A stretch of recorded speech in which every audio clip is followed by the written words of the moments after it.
नबी करीम ने फरमाया, जिसने सूरह इखलास को 10 मरतबा पढ़ा, अल्लाह इसके लिए जन्नत में एक महल बनाएगा।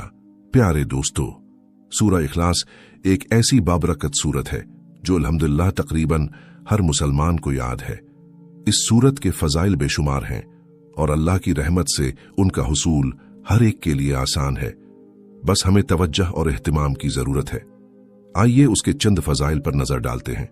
रसूलुल्लाह ने फरमाया, जिस इंसान ने सूरह इखलास कुल हु अल्लाहु अहद पढ़ा, गोया उसने कुरान का 1/3 हिस्सा पढ़ा।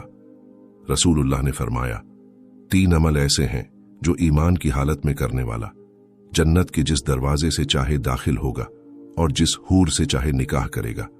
अपने कातिल को मुआफ करना, खुफिया तौर पर किसी का कर्ज अदा करना। हजरत अबू बकर सदीक रजी अल्लाह अन्हु ने पूछा, या रसूलुल्लाह, अगर कोई एक ही अमल करे? आपने फरमाया, उसे भी यही दर्जा मिलेगा।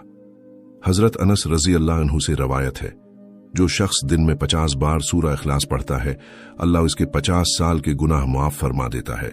हजरत अनस बिन मालिक रजी अल्लाह अन्हु से रवायत है, रसूलुल्लाह ने फरमाया, जो 100 मरतबा सूरह इखलास पढ़ता है, अल्लाह उसके 50 साल के गुनाह मुआफ फरमा देता है, बशर्त ये कि वो 4 चीजों से बचे: नाहिक खून बहाने से, हराम खाने से, जिना से, शराब या नापाक मशरूबात से।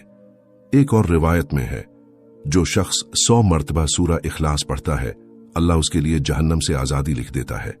हजरत अनस रजी अल्लाह अन्हु से रिवायत है, जो शख्स दिन भर में 200 मरतबा सूरह इखलास पढ़ता है, अल्लाह उसके लिए नेकियां लिखता है।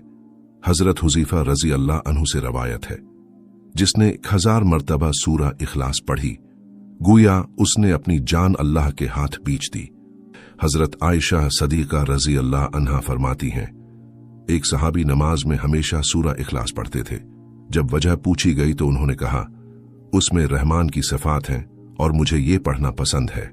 रसूल अल्लाह ने फरमाया, औसे बता दो कि अल्लाह भी उससे मोहब्बत फरमाता है।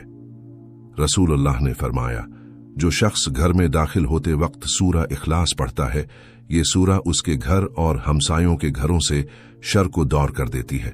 प्यारे दोस्तों, सूरह इखलास एक छोटी सी सूरत है, लेकिन उसके फजाइल इतने अजीम हैं कि अगर हम उसको कसरत से पढ़ने का मामूल बना लें तो जन्नत के महलात, बेशुमार नेकियां और गुनाहों की मगफिरत नसीब हो सकती है।